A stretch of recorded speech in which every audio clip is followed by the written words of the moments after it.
السلام علیکم ورحمۃ اللہ وبرکاتہ۔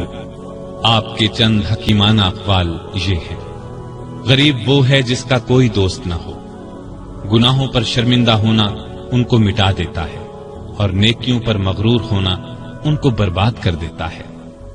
علم مال سے بہتر ہے، اس لیے کہ علم تمہاری حفاظت کرتا ہے، جبکہ مال کی حفاظت تمہیں کرنا پڑتی ہے۔ جو چیز نہ آتی ہو اس کے سیکھنے میں شرم نہ کرو۔ کسی سوال کا جواب نہ آتا ہو تو یہ کہنے میں نہ شرماؤ کہ میں نہیں جانتا۔ سخاوت وہ ہے جو مانگنے سے پہلے ہو۔ معاف کر دینا بہت اچھا انتقام ہے۔ مصیبت میں گھبرانا سب سے بڑی مصیبت ہے۔ لالچ سے کچھ روزی بڑھ نہیں جاتی، لیکن انسان کی قدر گھٹ جاتی ہے۔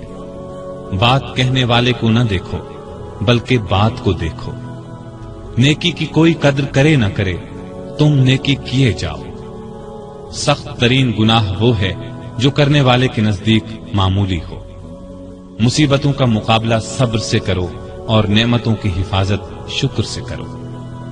آپ درمیانے قد کے دوہرے بدن کے تھے، چہرہ بہت خوبصورت اور باروب رونق والا تھا۔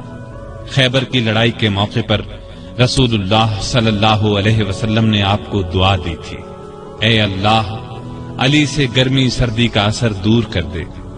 اس دعا کا یہ اثر تھا کہ آپ ہر موسم میں ہر طرح کا کپڑا پہن لیتے تھے۔ ضرورت کے وقت آپ محنت مزدوری کر لیتے تھے۔ آپ علم کا سمندر تھے۔ آپ کی علمی باتیں بہت مشہور اور حیرت انگیز ہیں۔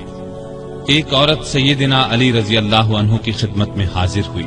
اس نے شکایت کی کہ میرا بھائی 600 دینار چھوڑ کر فوت ہوا ہے۔ جب یہ رقم وارثوں میں تقسیم کی گئی تو مجھے صرف 1 دینار دیا گیا کہ تمہارے حصے میں 1 ہی دینار آتا ہے۔ آپ رضی اللہ عنہ نے اس کی شکایت پر غور کیا، پھر بولے: شاید تمہارے بھائی نے 1 بیوی، 2 لڑکیاں، 1 ماں، 1 بہن اور 12 بیٹے چھوڑے ہیں۔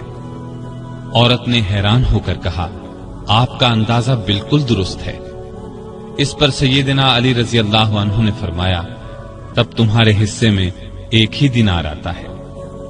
سیدنا علی دن رات کا زیادہ حصہ اللہ کی عبادت میں گزارتے تھے۔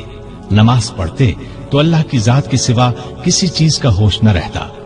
صدیق اکبر، فاروق اعظم اور عثمان ذو النورین رضی اللہ عنہم اپنے دور خلافت میں سیدنا علی سے خاص معاملات میں مشورہ کرتے تھے۔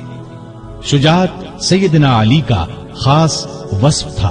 اتنے بہادر اور نڈر تھے کہ طاقتور سے طاقتور دشمن کی پرواہ نہیں کرتے تھے۔ تبوک کے علاوہ قریب قریب ہر لڑائی میں وہ شریک رہے۔ انہیں اللہ کا شیر لقب ملا۔ نہتے پر وار نہیں کرتے تھے۔ ایک لڑائی میں اپنے دشمن کو گرا لیا، اسے قتل کرنے لگے تو اس نے ان کے منہ پر تھوک دیا۔ وہ فوراً اس کے سینے سے اتر آئے، اس کی جان بخش دی۔ کسی نے پوچھا: آپ نے اسے کیوں چھوڑ دیا؟ فرمایا: میں تو اس سے اللہ کے لیے لڑ رہا تھا۔ اس نے جو حرکت کی تو اس پر مجھے غصہ آ گیا۔ اب میں اسے قتل کرتا تو گویا اس قتل میں میرا غصہ بھی شامل ہوتا۔ اس کا مطلب یہ ہوتا کہ میں نے اسے اپنی ذات کے لیے قتل کیا ہے۔ سیدنا علی کی بہادری کے واقعات ہمیشہ تابندہ رہیں گے۔ ان کو رسول اللہ صلی اللہ علیہ وسلم سے بہت محبت تھی۔ رسول اللہ کو بھی سیدنا علی اور آپ کی اولاد سے بہت محبت تھی۔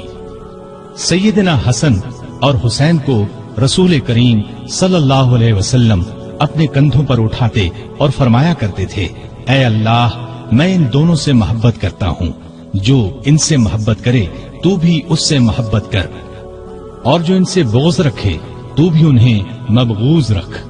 سیدہ فاطمہ سے سیدنا علی کے ہاں 3 بیٹے اور 2 بیٹیاں ہوئیں۔